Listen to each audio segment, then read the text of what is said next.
Hey, so the most important journey you're gonna embark on is the journey of renewing your mind. So once you're renewing your mind, you're creating a different framework for you to use. And through this, what you're doing is just basically being on a journey for different knowledge. You've got a question that sets you off on a quest. So this is how you compel yourself to find different pieces of information.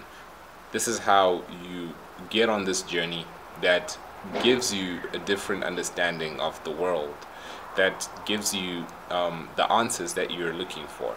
Because one thing that I noticed, I used to have this notebook, and what I used to do in my room in uh, college, right? University.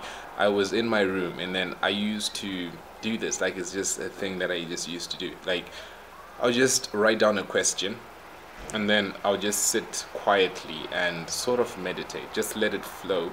Like, just be in the moment. Just be present. Just listen to my thought and hear the stream of consciousness going through me.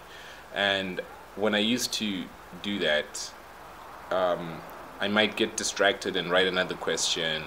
But if I really just remained silent and listened for long enough, I would get the answer that I'm looking for.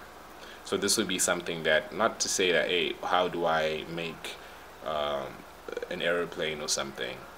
Even though that would be a question that I would be able to find because I'll just go on Google and tap that. But then it would be something that is more profound, to me, more profound. Like, um, what is the key to happiness? Or something like that. Or what is the most important thing in life?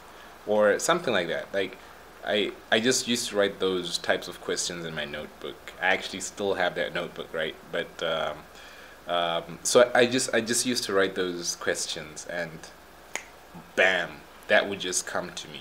So I actually discovered that the law of attraction is so real, or the way that Jesus said, ask and you will receive, knock and it will be open to you. So this is just the journey that we're all on, that if you ask for something, it's a universal law that you have to receive it. There's a reciprocity. So it's all depending on how much you want to hang on to this understanding. Einstein used to say that I'm not a genius. The only thing is I hold on to problems longer than most people.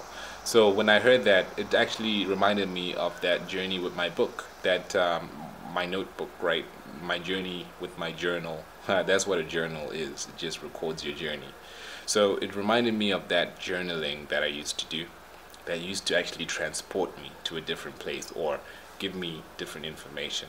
So when Einstein said that I hold on to problems a little bit longer, it just reminded me that if you have a certain question in your mind, it will take you on a certain quest. This is what it is. So if you have a very deep and profound question, these questions are going to be revealed to you through whatever means necessary. This is the whole point that I made this whole channel, because of those types of questions. And I've just held on to those questions for a very long time, and I've gotten some very interesting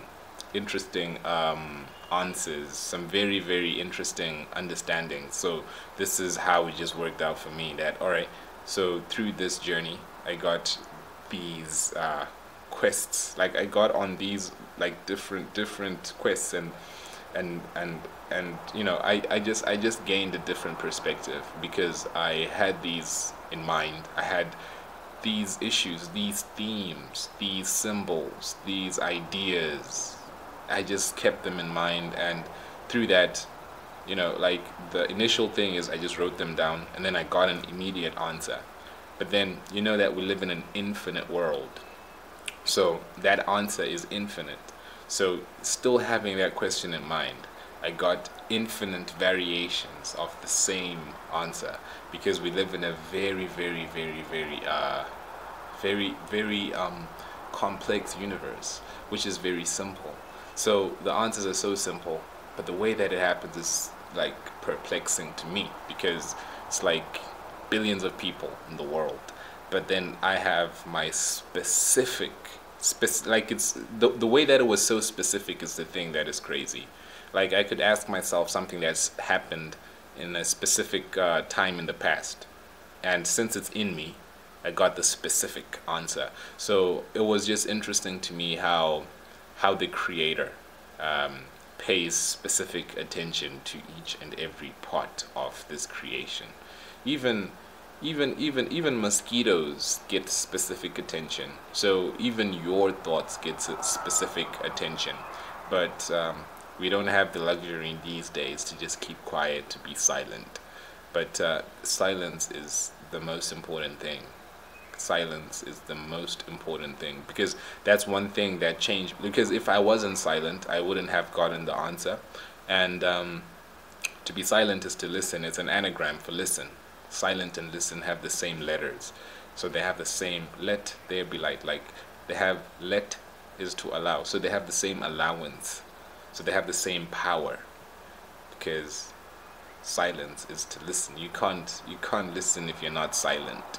So even being silent in your head. So I used to think like being silent is just keeping your mouth shut and just thinking like, oh, this person, I don't agree with this person. But when you have the attitude that everyone can teach you something, because everyone is God. So you're gonna learn more than a person who's like, all right, I don't listen to people who are like this and that. I don't listen to guys who do stuff like this.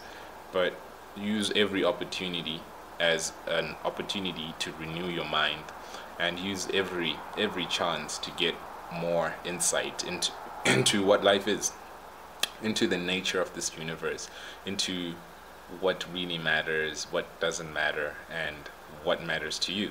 Because that could be very different.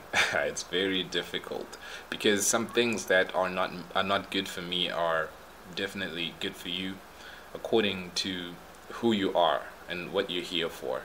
Um, so someone would say different things based on who you are. So this is the question that you have, the manifest destiny, or the sole purpose that you have. And knowing this will lead you towards knowing how to navigate in your own life, because you have different questions and a different quest, a different destination and a different destiny.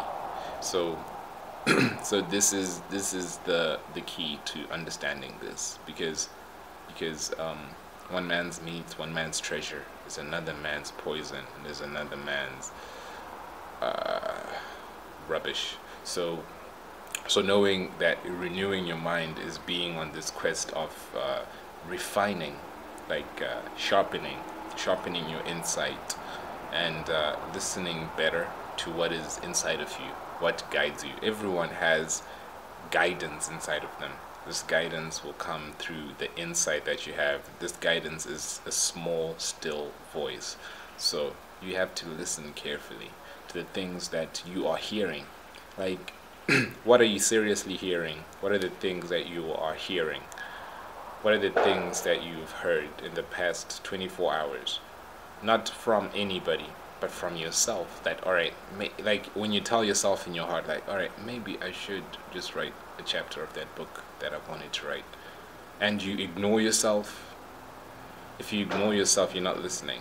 So you're not gonna get the answer, because once you're engaged on this quest, you're gonna find more answers to your questions. You're gonna have a different destiny, a different destination. But you've already heard it, right? So if you're ignoring it, then through ignorance you have darkness, but through knowledge you have light.